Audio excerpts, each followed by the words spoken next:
epidemic that is facing America and homelessness amongst veterans, senior citizens, and disabled individuals in this country. Now, last night we looked at a video, and I think it was important for us to see what the average person think homelessness looks like. They think it's drug addicts. They think it's bums. They think it's people, criminals.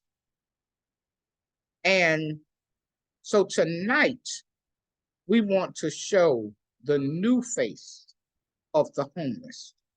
Because if we think that it's a bad element, people are not moved to help our most vulnerable citizens here in America. So tonight I'm going to share a video of this young lady, a senior citizen, as she shared her story about becoming homelessness. This is the new face of homelessness in America.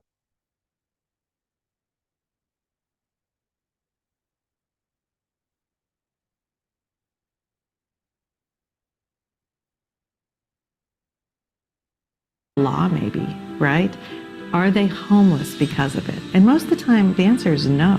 The reason that I spend all of my days working on housing and homelessness, even though I spent so many years training to be a physician, is that I realize that there is no medicine as powerful as housing.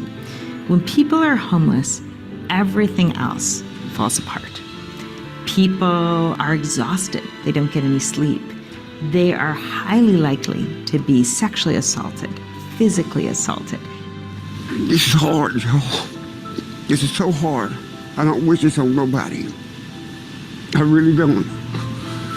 I've never hurt anybody or caused any harm on anybody in my life for me to have to suffer the way I've had to suffer. And I suffer.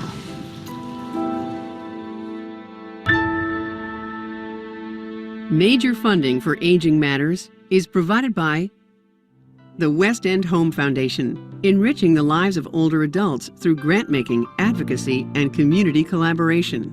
The Jeanette Travis Foundation, dedicated to improving the health and well-being of the Middle Tennessee community. The HCA Healthcare Foundation, on behalf of TriStar Health.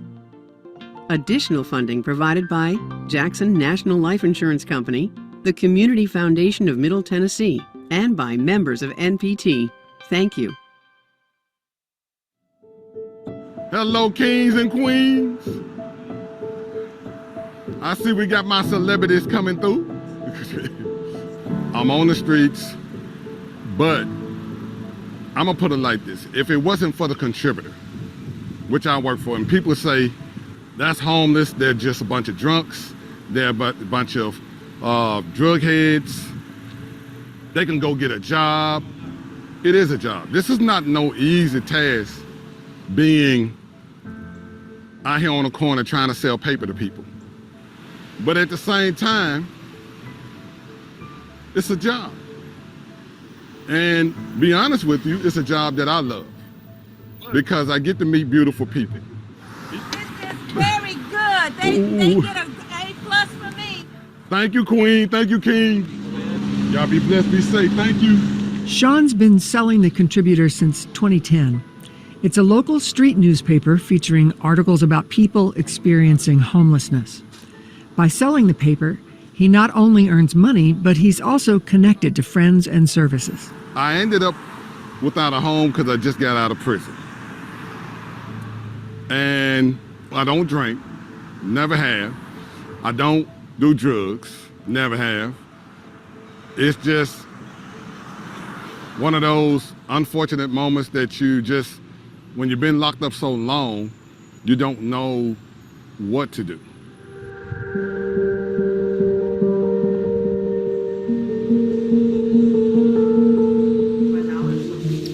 People come to us, they don't even need to have ID, right? They come to us, they experience training, but then we bring them into the community, right? So as they sell the papers, and we tell everyone, take the paper, because when they sell out, that glimmer of hope, like this may work, right? Then they come back and we start developing a relationship with them. And now we have this whole other department called the cover team, where we housed 7 people last week, right? So we apply them for housing, we connect them to food stamps, we connect them to SOAR, which is SSDI or SSI, and we start surrounding them with the resources to help lift them out of homelessness. Hello, kings and queens. Whoop, whoop.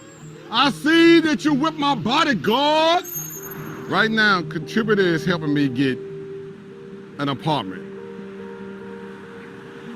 They helped me get a voucher, and I'm looking for a place to stay right now. The Housing Choice Voucher, often referred to as a Section 8 voucher, provides a way for people with very low incomes to rent housing for 30% of their wages. But only 1 in 4 eligible families receive federal rental assistance. Without access to an affordable apartment, people risk becoming homeless. And for aging adults, street life takes a toll. At 52, it's hard. I mean, it's not, your body's not the way it used to be when I was young. Like I was saying, I stay out here every day, all day. Because number one, I love my job. Number two, it put a roof over my head, even though it was a motel. But I'd rather be at a cheap motel than sleeping on the ground. Guys care to buy a paper, only $2, folks. And these are the guys I worry about the most, because as they get older and their health starts to age, you have a bad week, you can't pay $300 that week. And it's not like the hotel's gonna let you stay. I mean, you could be there for 10 years and they'll still beat you out. So those are the vendors I really worry about. And so we have a lot of vendors who are senior citizens who are over 60. The fastest growing group of people experiencing homelessness are older adults. It's estimated that people experiencing homelessness who are 65 and older will triple between 2017 and 2030. Based at the University of California, San Francisco, Dr. Margot Kuchel has been studying homelessness for more than 2 decades. Her research exposes the extreme perils of homelessness among older adults. There are these studies that look at what you would expect from someone in their 70s and 80s in terms of their memory or their ability to walk or how often they fall, things like that. And what we found was that the folks in their early 50s who were homeless really looked like people in their 70s and 80s in the general population. We found an incredibly high mortality rate. Almost a third of our participants have died within 5 to 10 years of being in the study.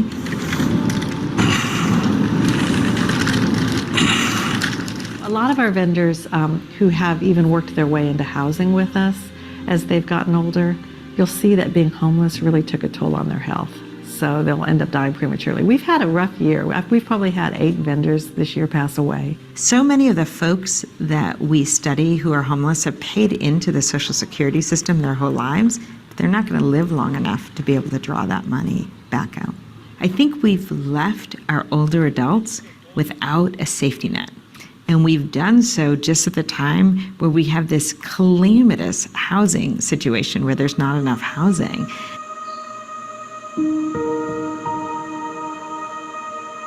I got sick and had to leave the carnival show I worked for, which I worked for 30 years. And when I got here, the apartment I got, it just ate through my savings, and I ended up I went to the women's mission, wasn't there 45 minutes, I had to leave. Another homeless lady was trying to get up on my bed and steal my dirty clothes, and it woke me up, and I lost my temper, and I'm one of them people, I'm not staying there where I'm going to end up getting in trouble, where I'm somewhere trying to get help. So I got my stuff and I left, and I went out in the woods and made me a camp.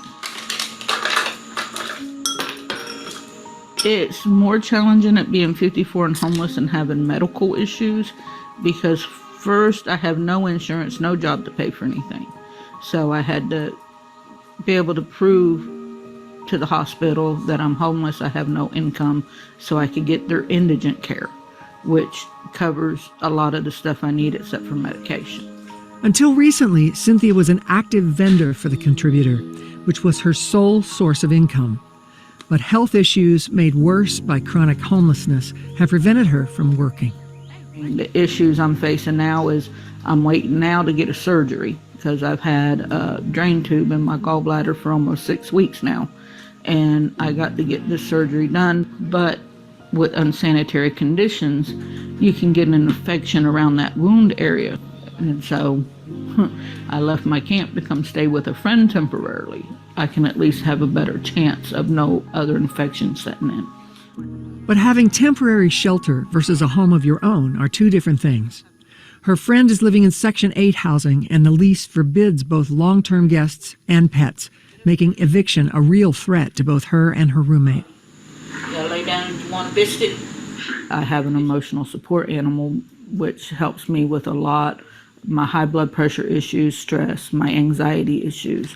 And it's kind of hard. People are like, oh, well, we don't want no animals at all. And you can still show them the letter from your doctor stating that I benefit from having her. And they still, it's no. And I mean, it's either be able to stay with a friend or be out there in the elements with this going on where I can pick up an even worse infection in my system. And it's just, it's like every day it's, you know, you don't know what's going to happen from 1 minute to the next. I deal with this daily. It's wet sometimes, and you know, it's not always the best circumstances, but it's better than where I just come from. But now since we've been here at City Roads and with our caseworkers, we have starting to get a helping hand here. Dave and Terry are a married couple from Madison, a suburban neighborhood in northeast Nashville. After a series of personal tragedies, they're now experiencing homelessness for the first time. Well, we had lost our home to a fire. And, we had a home and we lost my the husband fire. David almost lost his life in that fire. He had smoke inhalation, was hospitalized for several days. Things never really got back financially right after that. And when he lost the use of his leg, we moved in with our good friend, who, when he passed, and we were basically just out in the street and not even camping skills, you know, before this. Never been camping, no, either one of us. No, you know, I mean. And they literally told to get out of the house, and she rolled me down the street. Does that help any? It always helps. A little bit? Yeah. You know, whether people were first homeless before 50 or after 50, there was trauma that led to their homelessness. People don't choose to be homeless. Well, I was a barber for about 22 years in Old Hickory, and we had some tragedy, quite a bit of tragedy when we lost our first child. He was 19, his name was Patrick, and he drowned in a swimming accident in 2012. It was really hard on us all. I lost the ability to even go back to work at the time, so that was the beginning of the end, really, so to speak. In 2020, in April, we lost our daughter, Ashley Nicole, to an accidental fentanyl overdose. She was a beautiful young woman. She was 14 months older than her brother, who tragically 14 months later committed suicide himself. Austin took his life after his sister.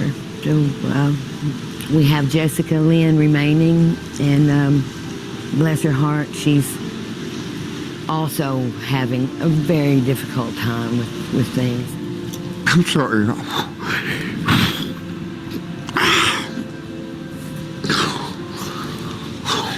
I really understand that the experience of being homeless is a traumatic experience. And for a number of people, they need to have I'm going to call it a program of recovery from that trauma.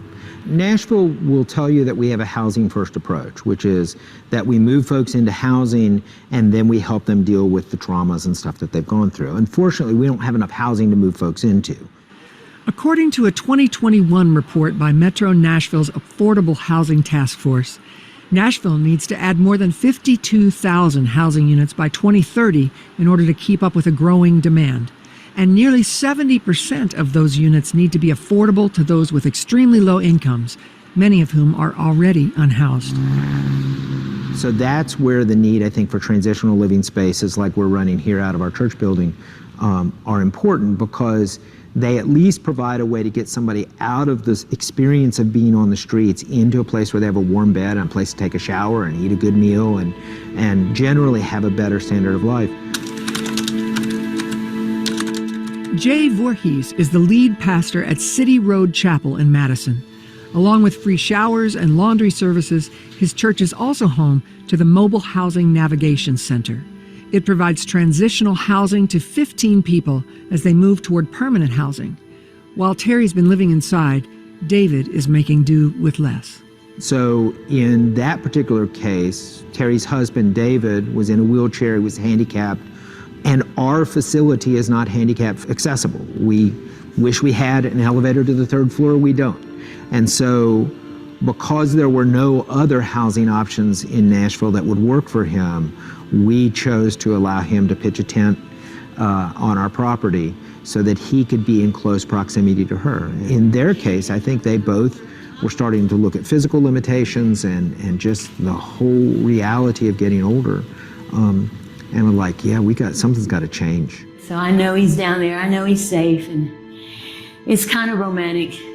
Unfortunately, in our time out there on the street and not having a home, and both of us having some significant physical problems and pain, developed an issue with drugs. Not that there's any excuse in the world for, but we were using drugs to numb the pain of physical pain and the abandonment issues and just the trauma of being out there in itself.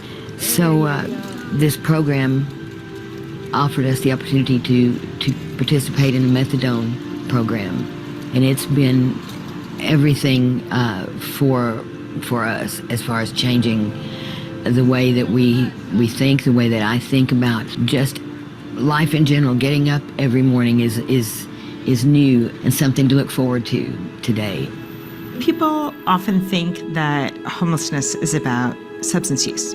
It's about drug problems, alcohol problems, mental health problems. But that is not what causes a region or an area to have more homelessness. You go to a state like West Virginia, a state I know and I love. West Virginia does really poorly on measures of mental health and substance use. They have some of the lowest homelessness in the country. Why?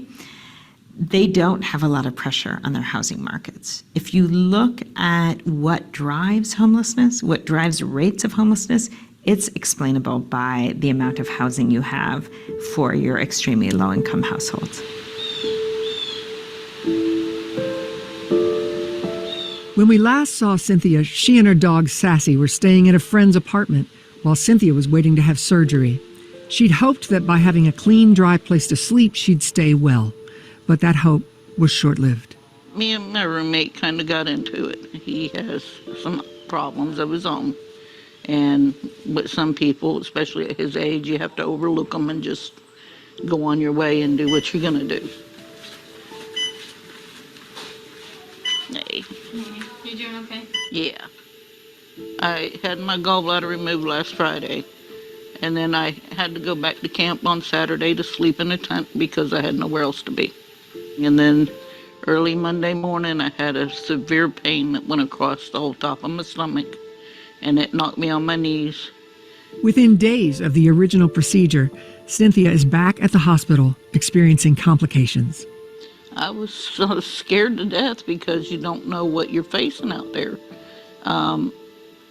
With just having the surgery, I'm sore, and I can't really move to protect myself very good.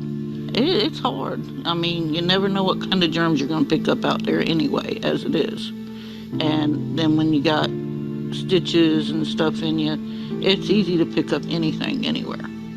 The prospect of returning to the street after having surgery is daunting, but individuals like Cynthia often have nowhere else to go. Safety net hospitals like Nashville General provide essential medical care for people experiencing homelessness. But hospitals are designed to treat patients, not house them.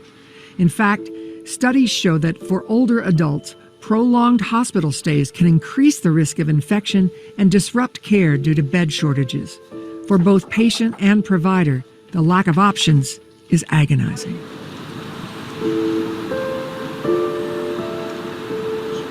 It hurts to be sent out when you're hurting and they can obviously see that you're in pain. And they're just like, well, you gotta go. You can't stay here. I'm like, well, the only place I got to go is in the woods. Now I'm out here and I'm wounded. I'm very sore. If somebody was to come in and try to attack, I couldn't help protect against nothing right now. Come here, baby. Oh, come here.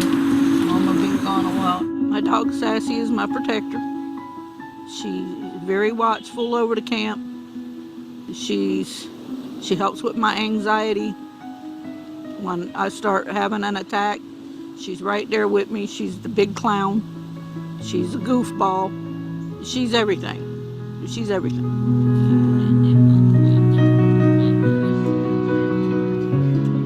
We live in a society that gives people very little margin. And at the root of this crisis is the extraordinarily high cost of housing. 30% of the nation's homeless population and half the nation's unsheltered population live in California. Many of these individuals are concentrated in prosperous cities like San Francisco, where the issue often dominates headlines. San Francisco should be a cautionary tale for any other thriving city. It's great to have great jobs. It's great to have people want to live there. That's terrific. But you need to create the housing for everybody. Seniors who've spent their entire lives in San Francisco and Nashville shouldn't be forced out. They should be able to stay near their community, their neighborhoods, their churches. I think that no region of this country is immune to homelessness. And what I would say to other places is, don't become like California, where it's worse. It's worse because of our shortage of housing. Do everything you can now to build and create those deeply affordable housing units. It's not enough just to create housing. You need to create housing that is affordable to the lowest income households.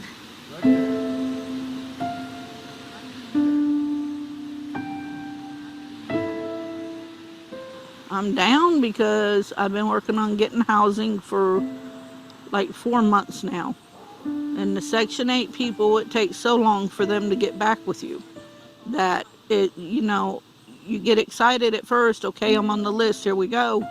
But then you still nothing. And I'm like, okay, well, I'm gonna end up spending the winter out here and being cold and freezing to death because I don't have what it takes to be out here. While Cynthia worries about the coming cold, a more immediate threat emerges and puts her in jeopardy once again. The doctor called me this morning. The infection from my gallbladder, I guess, got into my blood. And I got to be in the hospital for 2 days to get antibiotics to cure it up. And to complicate matters, her dog Sassy can't stay in the hospital. I have nobody to take care of her for 2 days so I can get these antibiotics that I need. I had to give her up. There's nobody to keep her for me.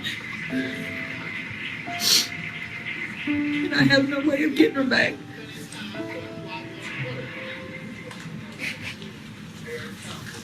Come here, baby.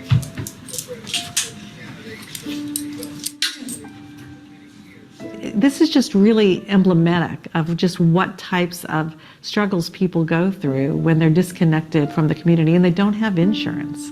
Imagine if she had been in housing and she had neighbors that she knew and she had a family that could support her and she had health insurance. The story's totally different. And she's not the only person like that out there. There's so many people like that out there. Hello, kings and queens. I see you with my bodyguard.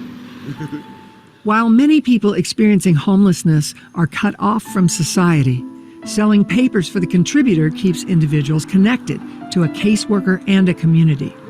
It gives people like Sean a voice and Cynthia a fighting chance. Sometimes having an advocate can make all the difference. Just hours before Cynthia was released from the hospital, the contributor was able to find her a place in a medical respite called Village at Glencliff.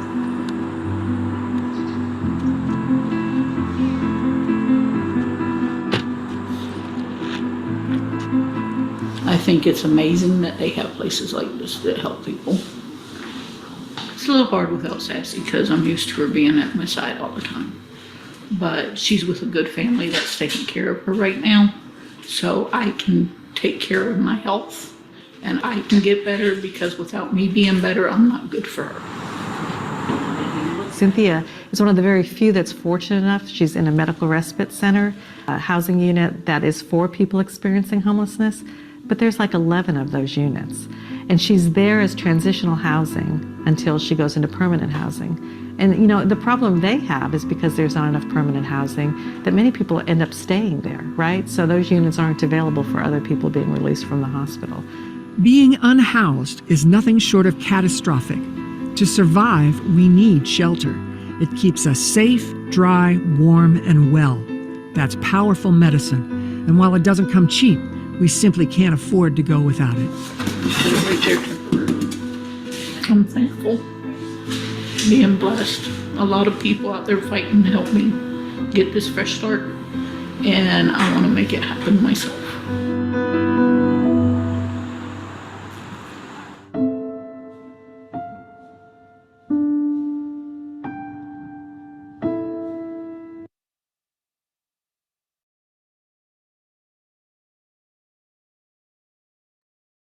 My. If our hearts are not crying at this point, I don't know.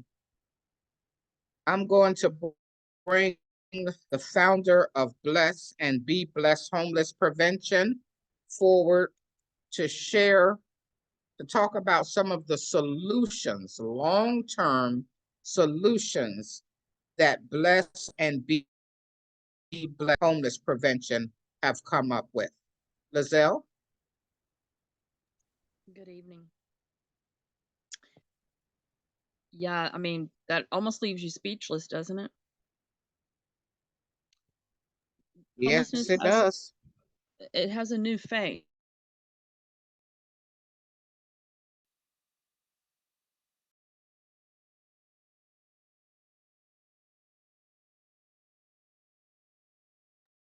We can't hear you, Lizelle.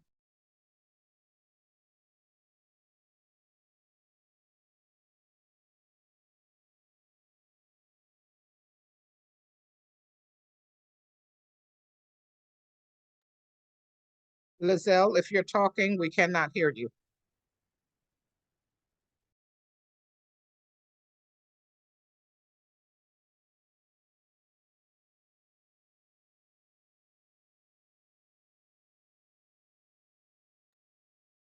All right, either Lizelle is having trouble with her microphone or she truly is speechless. But I tell you, this does leave us speechless. You know, this is a huge contrast to what a lot of people depict as homelessness. You know, and that's why we're here every night, so that we can sound the alarm, so that we can bring awareness. Because once people become aware, it is something that they become culpable for, too, responsible. They share a responsibility. You know, I refuse to believe that people do not care about the homeless. And here's why. If they became homeless, they would care. If their loved one became homeless, they would care. So that says they care. But many people think that it just can't happen to them. Oh, well, it doesn't mean anything to me because surely I've worked for 40 years on the same job. Surely my house will never burn down. Surely I will never lose my children. Surely I will never get so sick that this could be me. So, but I refuse to believe that people do not care, because yes, they care. So our job is to raise awareness that this could be me. This could be you. Florida has hurricanes and tornadoes and flooding. We are all just a big puff of wind away from not having a roof over our heads. We are all one sickness away from not having a roof over our heads. So now we've heard this compelling argument, on both sides, but homelessness has a new face. Sadly, the largest growing population of homeless are elderly, but women and children is right there with them. Veterans, the heroes, the ones who went to war to protect us. Now, whether people agree with it or not, every country must have a military strength, and America has the best. I tell you, if people are not moved and compelled to say, what can I do? What can I do to help? Well, I'm hoping Lizelle come, because she tells it better than anyone can. But I will start it, and when she comes in, she can take it from here. Well, Bless and Be Blessed Homeless Prevention is on a mission to eradicate homelessness. We have land, and we are building tiny homes to provide permanent housing. It will start in Denton, Texas, and we will open one in as many cities as we can. This will provide safe, not only housing, but communities where we're helping veterans get their benefits, get the counseling they need, helping senior citizens get the disability they need, the medical help they need, the safety. We are also opening thrift stores. Now, this blew my mind when Lizelle shared the earnings potentials of thrift stores, selling stuff that other people have given away. We know that the thrift stores is a $300 billion industry. We know this because Goodwill and the Salvation Army have done great works selling stuff people gave away. And this is not bad stuff. I bought designer suits and designer clothes. My sister always buy her designer handbags from the thrift store. But so this is not, oh, this is garbage. This is good stuff. But the average earnings for a thrift store in a medium-sized community is $100,000 a month. That would go a long way in providing a permanent solution, self-sustaining programs to prevent homelessness, number one, because there will be people will be able to come to the thrift stores, and not only, there are going to be jobs, there are going to be counselors there to help them get their benefits, help them get the identification that they need in order to get their benefits, medical needs, and it's going to be a hub. It will provide jobs. So we're talking about a self-sufficient, a self-sustaining program that is not heavily relying on grants that may or may not be available each year. There are many programs out there, but most of them are providing temporary solutions. And as we saw on that video, many of the temporary, there's not enough beds. People can stay for 24, 48 hours, and then they have to leave because it's temporary. It's a temporary solution. And they have to leave every day and they have to line up. I'm gonna try to get downtown in Jacksonville and videotape the long lines for the mission downtown. It's sad. But we have a solution. We have a long-term solution, have a solution that is self-sustaining, a solution that can put a real dent in homelessness, fighting homelessness. And that is the thrift stores and the tiny house communities. This first property, Coyote Canyon, the plumbing is already done, the infrastructure, electrical, all of that is already there. Lizelle has had help from the VFW coming to help clear the land. She's been getting donations, doors and tubs and windows, trailers that the houses will sit on, cedar, which is, cedar lasts forever and it stands up to the elements. So this is not a pie in the sky dream. This is happening. And so along with making people aware, problem aware, and solution aware, we are inviting people, we are employing people, join us in this fight. Join us in this fight. We all know someone who have served this great country. We all know someone who have, we have aging parents or aging relatives, or some of us are aging. We all know people who have disabilities. Many of them, their crime was they outlived their caregivers. So we all know someone where we could say, man, that could be me. And if you don't take away anything to this evening, please take away that. It could be me. That could have been me.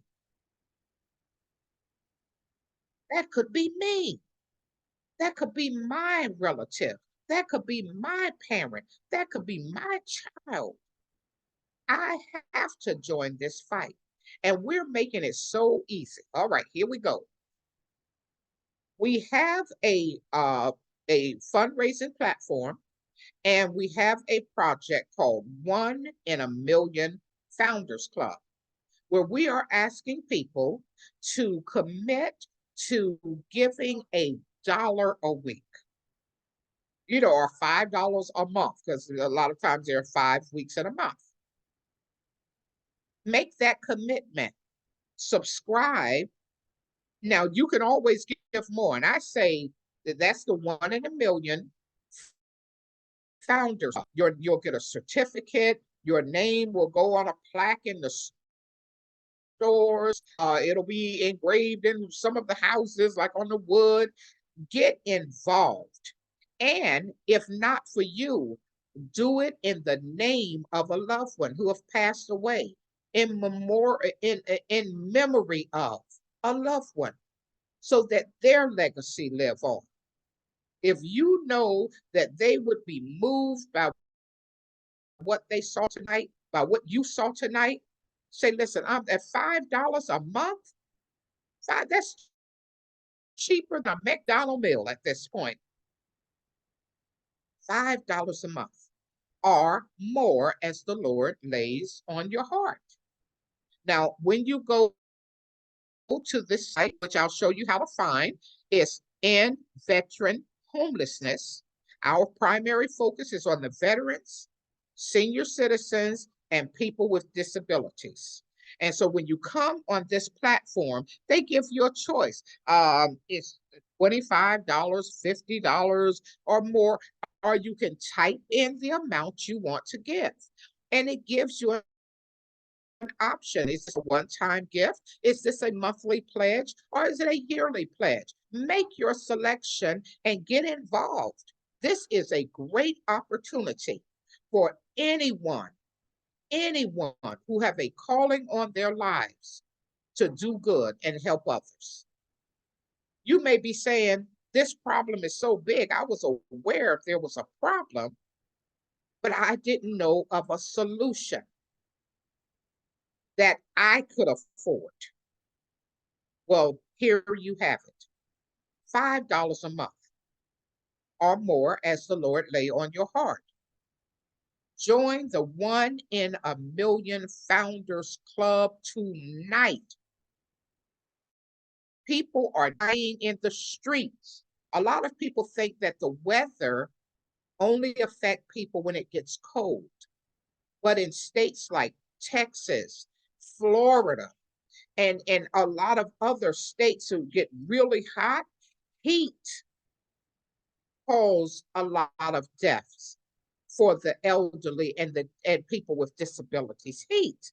We have to get people off the streets, and we cannot do it without you.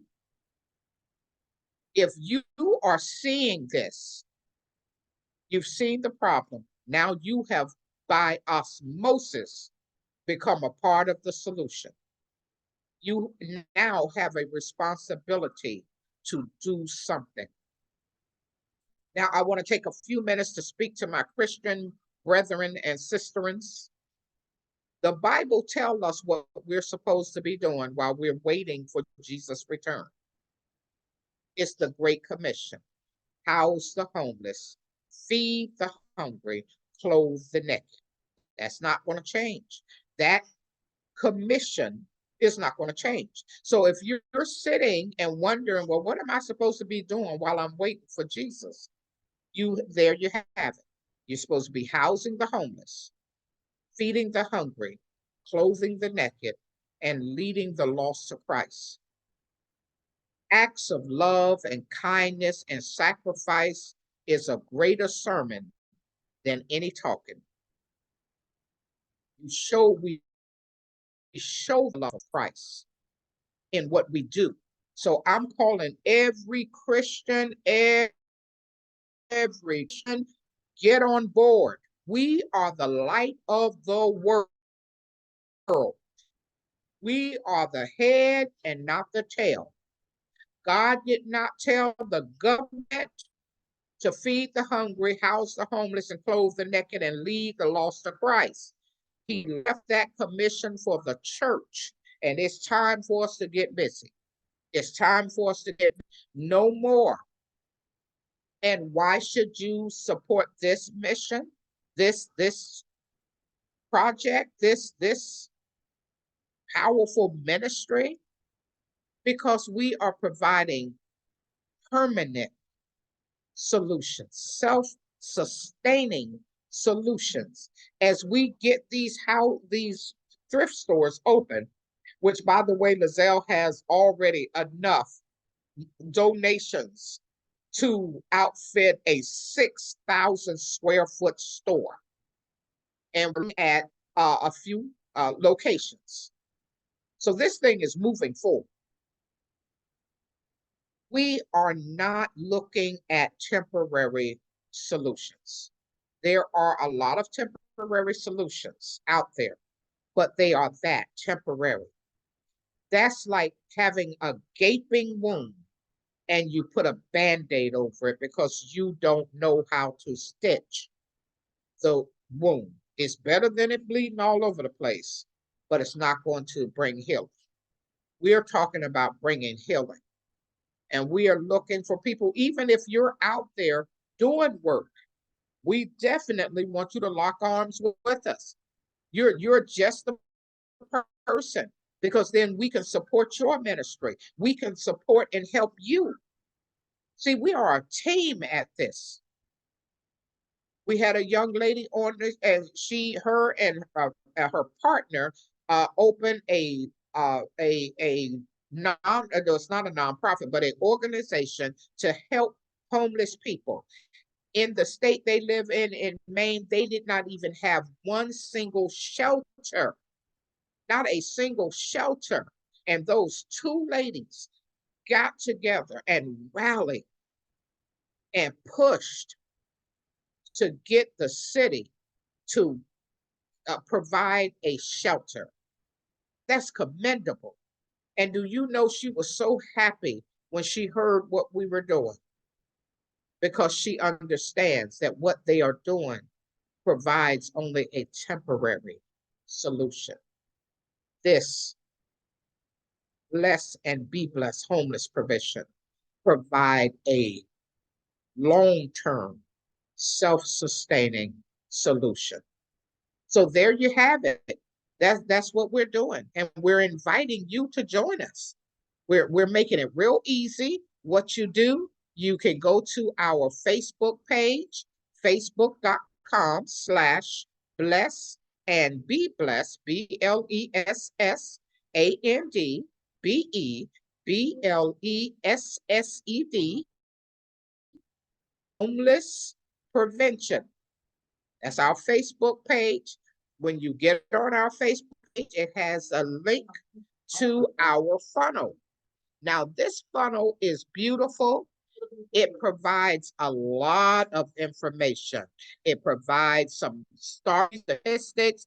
It provides information about Coyote Canyon, the property that we already have ready to go, and the cabins.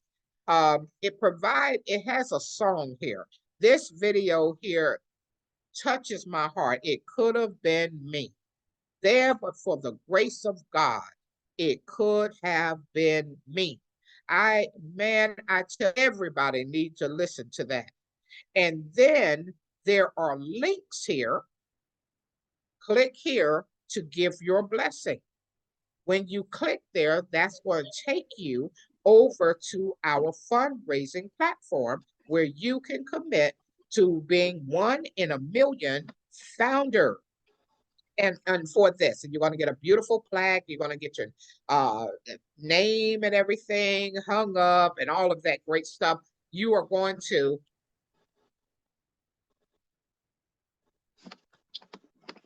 Well, it looks like we just lost Gwen. First we lose me, then we lose her. I want to real quick. Did you make it back? We lost you there for a minute, Gwen. I don't know if you can hear me. Yes, I had to sneeze, but I'm going to turn it back over to you. I was just giving people how to find, use the funnel to find. So I'm going to turn it over to you. Well, one thing I want to make sure everybody knows is the link to the funnel is not on our Facebook page because Facebook is blocking us. So the link that you're going to find on the funnel on the Facebook page does not take you to this particular funnel where you will find the link to become one of the 1 in a million and join that group, making contributions there. So what you want to do is go to our YouTube channel, and you can get to there by going to YouTube and then put in Bless and Be Blessed homeless prevention, or you can put in youtube.com/@let's-end-homelessness. Either one of those will get you onto the YouTube channel. If you find our stuff on YouTube, you will find in the description of each video, which there's a different one every night with different information about the statistics of homelessness. I call it the new face of homelessness. But every night we're featuring something different, talking about different aspects of all of this. But you will find the link to the funnel in the description area of our YouTube videos. Be sure and like them and share them. And invite people to come learn about this. Too many people in America have a false sense of understanding of what homelessness is today. They do not understand it, and they do not realize actually how serious this situation is, and that soon they themselves may be facing it because there is not enough affordable housing. Once you get to the point that you're forced to live on your Social Security, you may be forced out of your housing. With the cost of housing going up, the cost of real estate going up, and let me tell you something, if they start taxing people more to help provide housing for the homeless, your taxes are going to go way up, And when taxes go up, what happens? Landlords raise the cost of rent to cover that. So taxation is not the answer to the problem of homelessness. That will affect everyone in a very negative way, and it will cause the cost of housing to just go up even more for the people who do have jobs and do have housing. They're going to experience an increase. So taxation to help cover the cost of providing housing for the homeless people is not the answer. The answer is for the American people to just simply contribute $1 a week. $1 a week. That's it. 4 little quarters a week. You'll never miss it. But by everybody doing it, we can create enough affordable housing to house all of our veterans, all of our elderly people, all of our disabled people, and then our mothers with children. And we'll go on to create environments for them as well. This is a problem that if we solve it together by everybody just paying in a tiny little bit that they'll never miss, no one will ever suffer the effects of what will happen if the government decides to build the housing and they start taxing everybody. And then the cost of real estate goes up, and then all the rents go up. Yep. And the cost to buy a house, it's already hard enough for a lot of people to be able to buy a house. They just can't afford it. Can't afford. People who have jobs can't even afford to buy houses. They've gone ridiculously high. Real estate's just gone ridiculous. So this is a simple solution to the housing, but it's also a simple solution to actually keep the government's hands out of it, because that's going to be a negative effect on everyone. The more responsibility the government takes on this, everybody, I've been one to complain about the government taking not enough responsibility to take care of these people, not to take care of our veterans. But the honest truth is, if we expect the government to do it, we're going to feel the pinch. It's going to be taxation. We're just going to be paying more in taxes. So let's get everybody rallied together. Let's get this country doing at least one thing that everybody can be united on, that we all need to take responsibility for creating enough affordable housing for our elderly and our veterans and our disabled. We all need to pitch in for that. We all need to be united on this one issue. We can't be united in anything else, it seems, in this country, but on this particular issue, we all do need to get united, because we can together, we the people can fix this problem, and it won't be hard to do. And in fact, we're going to be creating more and more jobs as we open hundreds of thousands of thrift stores from shore to shore. That's a lot of jobs we're creating because everybody contributed $1 a week. $1 a week. And if you feel like giving more, we'll give more, because we sure need it. The more thrift stores we can finance and open, the more good we can do. It's just that simple. The more good we can do, the more people we give jobs to, the more people in the community we're helping pay rent and utilities so they don't wind up getting evicted and losing their housing. The more tiny house villages we can build, the more tiny houses we can build. It's all about how many thrift stores can we get open and how fast can we do it. So our goal is to raise $1 million by the 4th of July by bringing 1 million people into this. Tomorrow morning, if you want to visit with me tomorrow morning, I'm going to present a challenge. I have a challenge. Be sure and invite people to come hear the challenge. If you need a little extra money, come hear this challenge tomorrow morning. You're going to find it interesting. But let's rally the people together. Rally the people together. That's the only way to fix this problem. It really is the only way. The problem in America is not enough affordable housing. That is the problem. We can fix it right here. You, me, your friends, your family, people you work with, people you go to church with. We can fix this.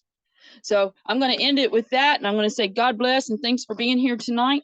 And be sure and go get on that website and become a 1 in a million so we can ring the bell for you. So I think we're running out of time here. We got about 6 minutes. Is there anybody who's watching the fundraiser site tonight? So we encourage everybody to jump over there and be sure you have become a 1 in a million so we can put you in the list where we will be publicizing the 1 in a million club And that's a permanent thing right there. That's a founder's thing that you'll forever be one of the first million people. People are going to know your name is going to be all over the place as we open stores and put up all the websites and things. That 1 in a million list is going to be there. You're going down in history, guys. I'm watching it, and now I'm watching it, and I guess you received my email